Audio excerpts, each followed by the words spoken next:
ज्ञान सुधा पर हम सतत प्रतियोगी परीक्षाओं हेतु महत्वपूर्ण सामग्री जुटाने का प्रयास कर रहे हैं और ज्ञान सुधा आयुक्तालय कॉलेज शिक्षा राजस्थान का एक उपक्रम है।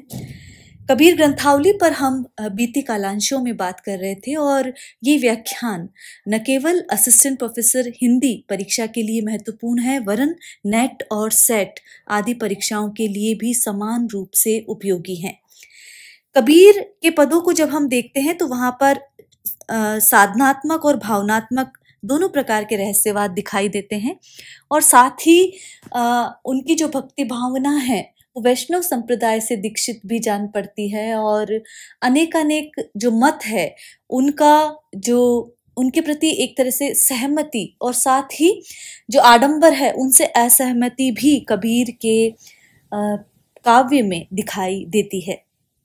कबीर के 8 पदों का हम अध्ययन कर चुके हैं और ये 9वां पद है और उसमें कबीर एक तरह से जीवन रूपी वन को जो कुवृत्तियों रूपी जो हिंसक पशु है उससे बचाने की बात कह रहे हैं और उसके लिए राम नाम रूपी तत्व को महत्वपूर्ण बता रहे हैं जो कि सार तत्व है उसके बारे में कबीर यहाँ बात कर रहे हैं कि यह तत्व राम जपहु रे प्राणी बूझो अखत कहानी।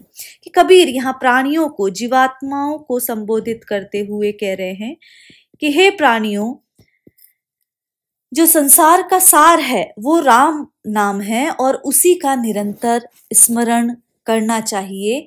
उस प्रभु का स्मरण करना चाहिए जिसकी कथा जो है अकथनीय है, जिसकी कहानी जो है अनिर्वचनीय है, जो वर्णनातीत है, उसका निरंतर स्मरण करना चाहिए। तो कबीर यहाँ कहते हैं कि इस जीवन के सार तत्व राम है और तुम उसका स्मरण करो। जपहु का अर्थ है स्मरण करो और जप का जो महात्म्य है वो वर्णनातीत है, उसकी कहानी अखत है, उसका वर्णन नहीं किया जा सकता।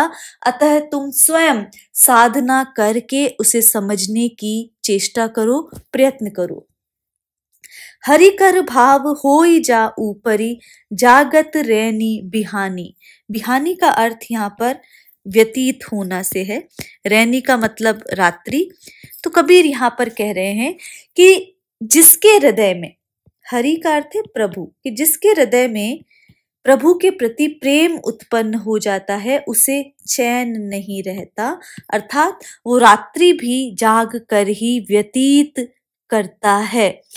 तो यहाँ पर कबीर ये बात कह रहे हैं कि उसकी सारी रात जागते हुए ही बीतती है, या कि जिसके हृदय में परम प्रभु का वास सबसे ऊपर है, जिसके हृदय में प्रभु से प्रेम है, वह दिन रात प्रेम की पीड़ा से आहत होकर जागता रहता है। डाइन डारे सुनहा डोरे। सुनहा का अर्थ है यहाँ श्वान रूपी मन। डाइन यहाँ पर, डाइन का तात्पर्य राक्षसी से है और राक्षसी यहाँ पर यदि देखा जाए तो माया रूपी जो डायन है उसकी बात कबीर कह रहे हैं कि डायन डारे सुनहा डोरे। कबीर यहाँ पर कह रहे हैं कि माया रूपी जो डायन है वो मन रूपी जो श्वान है, कुत्ता है, उस पर निरंतर डोरे डालती रहती है, उसे आकर्षित करती रहती है। यहाँ पर कबीर उसे आकर्षित करने की बात कह रहे हैं। डोरे से तात्पर्य मुहावरा है। तो कबीर यहाँ पर कह रहे हैं कि माया रूपी जो डायन है वो मन रूपी कुत्ते को डोरे डालती रहती है, अर्थात उसे अपनी ओर आकृष्ट करती रहती है। सिंह रहे बन घेरे। और यहाँ पर इस जीवन रूपी वन पर, वन कौन सा है, जीवन रूपी वन की बात कर रहे हैं कबीर, तो रूपक अलंकार है यहाँ पर। और इस जीवन रूपी वन पर सिंह अधिकार जमाए हैं, लेकिन ये सिंह कैसा है, अहंकार रूपी सिंह जो है वो अधिकार जमाए हुए रहता है। तो कबीर उसकी बात कह रहे हैं कि यहाँ पर जो इस जीवन रूपी वन पर जो मनुष्य का जो अहंकार है, अहम है, वो अधिकार यहाँ पर एकाधिकार करके रहता है। पंच कुटुंब मिल जूझन लागे बाजत सबत सघेरे। तो यहाँ पर कबीर ये कह रहे हैं, कहीं कहीं पर ये घनेरे शब्द भी मिलता है। तो पंच कुटुंब, 5 कुटुंब, यहाँ पर 5 इंद्रियों की बात की गई है।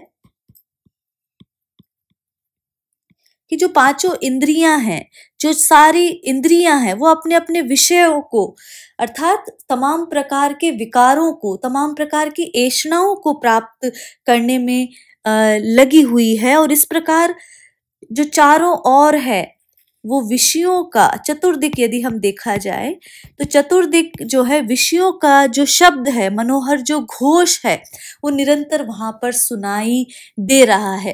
अर्थात अगर इस प्रकार देखा जाए कि विषयों के आकर्षण की जो ध्वनि है वो सभी और गुंजायमान है, और उसको सुनकर मन रूपी मृग जो है उसकी ओर भागता है, और वहां पर इस प्रकार वासनाओं ने संसार को घेर रखा है। ये बात यहाँ पर कबीर कह रहे हैं। रोहे मृग ससा बन घेरे, पारथी बाण न मेले, सायर जले सकल भन दाज, मंच अहेरा खेले। आगे यहाँ पर कबीर कह रहे हैं मृग है, लेकिन मृग कैसा है? तृष्णा रूपी मृग है,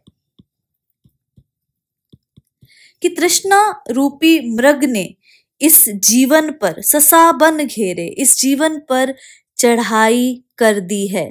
तृष्णा रूपी जो मृग है उसने इस जीवन पर चढ़ाई कर दी है, और जो खरगोश के रूप में वासनाओं ने संसार को घेर रखा है। ससा का अर्थ यहाँ खरगोश से है।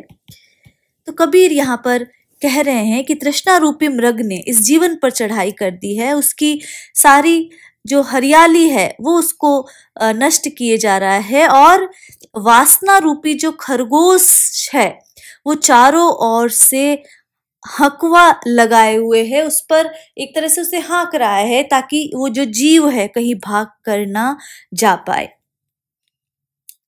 मंच अहेरा खेले, और इतना सब होते हुए भी जीवात्मा रूपी जो शिकारी है, अहेरा, अहेरा का अर्थ है शिकारी, कि जो जीवात्मा रूपी जो शिकारी है वो जिसका कर्तव्य है कि जीवन रूपी वन की रक्षा करना, और उस पर जो है वो बाण नहीं चला पा रहा है और उन्हें जीवन वन से नष्ट नहीं करता है। पारथी बाण ना मेले, तो जो शिकारी है, जीवात्मा रूपी शिकारी है, वो अपना काम यहाँ पर नहीं कर रहा है। तो ये बात यहाँ पर कहा जा रहा है। पारथी का अर्थ भी यहाँ अहेरा से ही लिया गया है, शिकारी से ही, कि वो कोई इन्हें दूर करने के लिए, इन्हें नष्ट करने के लिए बाण वहां पर नहीं चला रहा है।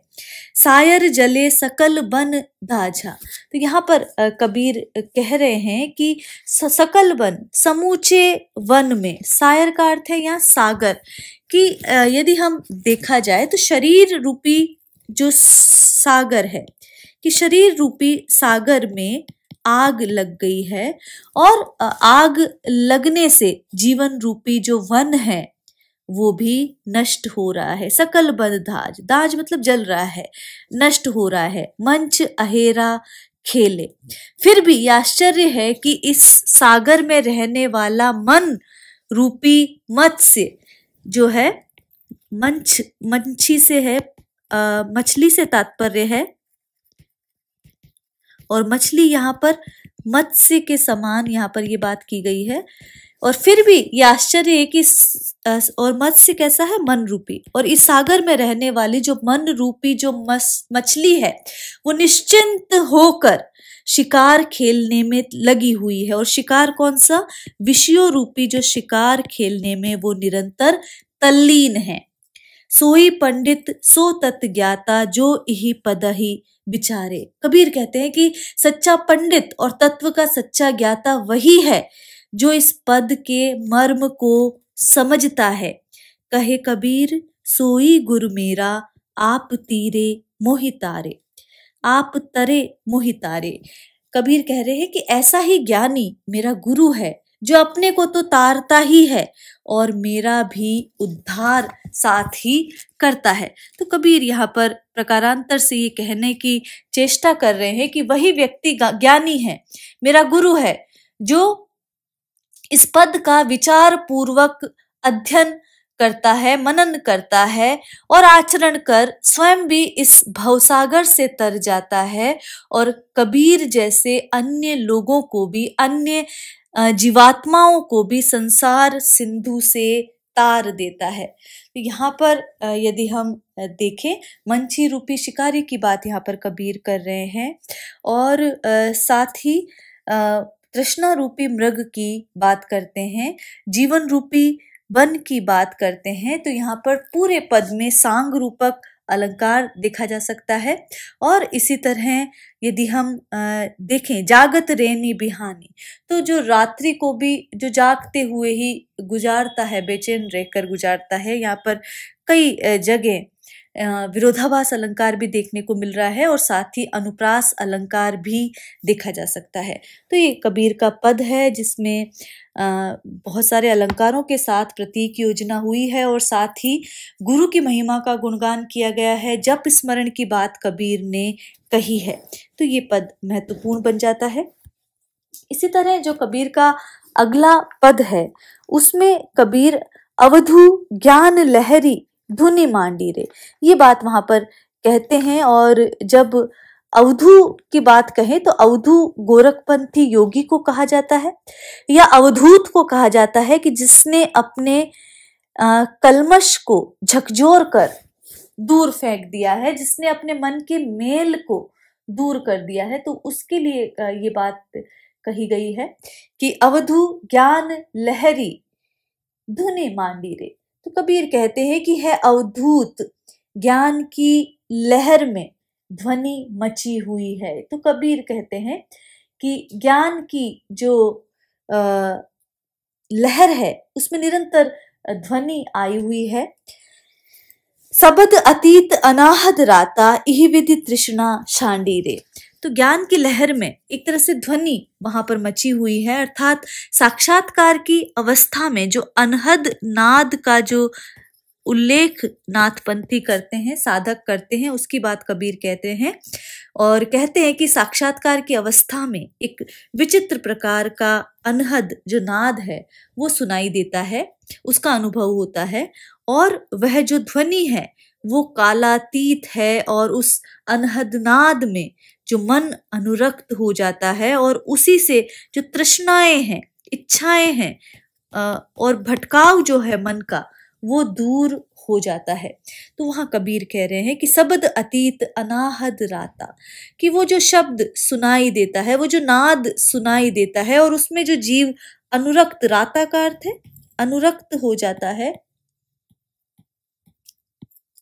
वो ज्ञान लहर के उठने पर ही संभव है। और ज्ञान लहर के उठने पर साधक समाधि में लीन हो जाता है और उस आनंदमयी शब्द से उसकी तृष्णाएं, उसकी जो वृत्तियां हैं वो नष्ट हो जाती है, रम जाती हैं और सांसारिक तृष्णा नष्ट हो जाती है। बन के सन से समंद घर किया मंछा बसे पहाड़ी। तो मंछा का अर्थ यहाँ आत्मा है, मछली रूपी आत्मा की बात यहाँ पर की जा रही है।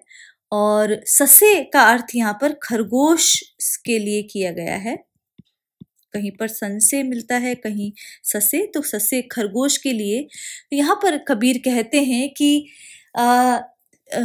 संसार रूपी वन में भटकने वाले खरगोश रूपी मन ने शून्य समुद्र में अपना घर कर लिया है। शून्य समुद्र में, शून्य रूपी जो समुद्र है, जो अनहदनाद की बात जो की जा रही है, वहां पर अपना वास कर लिया है, वहां पर अपना घर कर लिया है।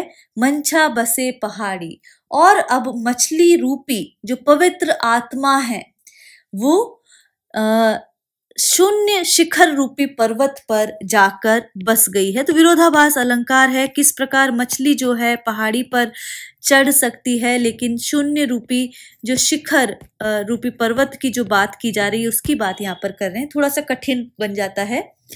सुई पीवे ब्राह्मण मतवाला फल लागा बिन बाड़ी। तो वहां जो ब्राह्मण मतवाला, तो वहां पहुंचकर प्रभु भक्ति में मस्त जो मुक्तात्मा है, जो ब्राह्मण है, जो मुक्तात्मा रूपी जो ब्राह्मण है, वो अमृत का पान करने लगा है, अमृत का पान करने लगा है। फल लागा बिन बाड़ी, और इस प्रकार वहां पर बिना किसी बाड़ी के ही, बिना किसी बाग के ही, बिना किसी झाड़ के ही प्रभु रूपी, बिना किसी खेती के ही प्रभु रूपी अमूल्य फल की जो प्राप्ति है वो साधक को हो गई है। षाढ़ बुने कौली में बैठी, मैं खूटा मैं गाढ़ी, ताने वाणे पड़ी अनवासी, सूत कहे बुनी गाढ़ी। तो यहाँ पर कौली का अर्थ है जुलाहा। षाढ़ बुने कौली में बैठी, और कबीर यहाँ पर कह रहे हैं इस अवस्था में पहुंचकर, जो जुलाहा कौन है? आत्मा रूपी जो जुलाहन है, जो आत्मा रूपी जो जुलाहन है वो सुंदर कर्म रूपी वस्त्र, षाढ़ अर्थात कर्म रूपी जो वस्त्र है उसका निर्माण निरंतर कर रही है। ये बात यहाँ पर कबीर कह रहे हैं। और उस सुंदर कर्म रूपी वस्त्र का निर्माण करने की प्रक्रिया में आत्मा ही जो करता है, मैं खूटा मैं गाढ़ी, कि आत्मा ही उसे करने वाला है और आत्मा ही स्वयं को साधक के रूप में भी वहां पर मानता है। तो मैं खूटा मैं गाड़ी का अर्थ, यहाँ पर खूटा का अर्थ यदि देखें तो वहां पर एक तरह से जो आधार आधे संबंध की बात की जा रही है, और गाड़ी का अर्थ यहाँ पर गड्ढे से लिया जा रहा है। तो अहम ही जुलाहा है, वही खूटी भी है और वही गड्ढा भी है, जो ध्यान रूपी थान जो है, षाढ़ जो ध्यान रूपी थान जो है निरंतर बुनता ही जा रहा है। आत्मा जो है वो निरंतर जो थान है, ध्यान रूपी थान जो है वो निरंतर बुनता ही जा रहा है। ताने बाड़े पड़ी अनवासी, सूत कहे बुनी गाढ़। तो यहाँ पर जो कबीर कह रहे हैं, ताने वाणे की जो बात यहाँ पर की जा रही है, उस ताने वाणे का अर्थ है ताना बाना, कि वस्त्र में दो तरफ से जो सूत के धागे जो बनते हैं उसमें, तो ताना बाना कैसा है? विभिन्न कर्मों का, और कर्म कैसे हैं? सुंदर, कि विभिन्न सुंदर कर्मों का ताना बाना डालकर जो आत्मा है वो उस वस्त्र का निर्माण कर रही है, उस नया वस्त्र का निर्माण वो कर रही है। तो यहाँ पर यदि हम देखें तो ये नए वस्त्र का निर्माण करके सूत कहे बुनी गाढ़, तो वहां पर सूत अर्थात सत्कर्म स्वयं उसे पुण्य करने के लिए प्रेरित कर रहे हैं। ये बात यहाँ पर कबीर कह रहे हैं। कबीर कहते हैं कि खूब गाढ़ा बुनो अर्थात सघन हो जाए, ताने बाणे घड़ी अनवासी। ये बात यहाँ पर कबीर कह रहे हैं कि ध्यान रूपी ताने बाने अभी तक अप्रयुक्त थे, अर्थात पूर्ण रूप से ध्यान वहां नहीं लग रहा था। लेकिन जैसे ही बूढ़ी गाढ़, जैसे ही जो ध्यान है वो गहन हो गया, खूब गाढ़ा हो गया, तो वहां पर वो उस पवित्र वस्त्र का निर्माण होने लग गया। कहे कबीर सुनहु रे संतो अगम ज्ञान पद माही। तो कबीर यहाँ पर कहते हैं कि हे संतो सुनो, इस प्रकार वो जो ज्ञान है जो अगम्य है, जिसे जाना नहीं जा सकता, वो मेरे भीतर अवस्थित हो चुका है। उस साक्षात्कार के पद में मैं स्थिर हो गया हूं, जो साधारण जन के लिए अगम्य है, जिसे जाना नहीं जा सकता। गुरु प्रसाद सुई के नाके हस्ती आवे जाही। और वह परम पद सूक्ष्म पद है, किंतु गुरु की कृपा से सुई के छेद से, सुई के नाके, सुई के छेद से हाथी जिस प्रकार आ जा सकता है, उसी प्रकार मैं भी वहां पर पहुंच चुका हूं। तो कबीर यहाँ पर कह रहे हैं कि ध्यान पूर्वक सुनो, वो जो अगम्य है, जो अप्राप्य है, वो उस पद को साधक गुरु कृपा से ही प्राप्त कर सकते हैं। और फिर यहाँ गुरु कृपा की ही बात यहाँ पर करते हुए कह रहे हैं कि गुरु कृपा से जो असंभव होता है वो भी संभव हो जाता है, और सुई की नोक जैसे सूक्ष्म स्थान के मध्य से हाथी जैसा जो विशाल पशु है उसका आवागमन भी संभव हो सकता है। तो यहाँ पर मंछा बसे पहाड़ी यदि हम देखते हैं, बन के सन से संबंध घर किया देखते हैं तो उलट बांसी है, साथ ही फल लागा बिन बाड़ी विभावना अलंकार है, पूरे पद में रूपक अलंकार है, अन्योक्ति अलंकार है, इन अलंकारों का प्रयोग यहाँ पर किया गया है। कबीर यहाँ पर जो ब्रह्म साक्षात्कार की सूक्ष्म अवस्था की बात यहाँ पर कर रहे हैं, और गुरु प्रसाद सुई के नाके हस्ती आवे जाही। तो यदि हम इस पद में देखते हैं तो यहाँ विरोधाभास अलंकार भी देखने को मिलता है। सुई के नाके में हस्ती किस प्रकार आ जा सकता है, लेकिन गुरु की कृपा से यह भी संभव है। और इसी तरह फल लागा बिन बाड़ी, यहाँ पर यदि हम देखें तो ये विभावना अलंकार यहाँ पर दिखाई दे रहा है। और इस प्रकार भक्त के लिए अमिट अगाध श्रद्धा जो है वो बहुत जरूरी है, ये बात कबीर यहाँ पर इस पद में बता रहे हैं। और साथ ही गुरु की महिमा, जिसका गुरु पर विश्वास हो वहां पर सुई की नोक से हाथियों का आवागमन भी संभव हो सकता है, ये बात यहाँ पर कबीर कह रहे हैं। और कबीर जो है अंधविश्वास को तर्क की कसौटी पर यद्यपि वो उसकी धज्जियां उड़ा देते हैं, लेकिन प्रेम भक्ति क्षेत्र में सब कुछ जायज है, कबीर यह बात यहाँ पर कह रहे हैं। और कबीर की सद्गुरु पर अगाध आस्था है, इस पद से यह ध्वनित होता है। तो आज के लिए इतना ही, आगे के पदों पर हम अध्ययन जारी रखेंगे। नमस्कार।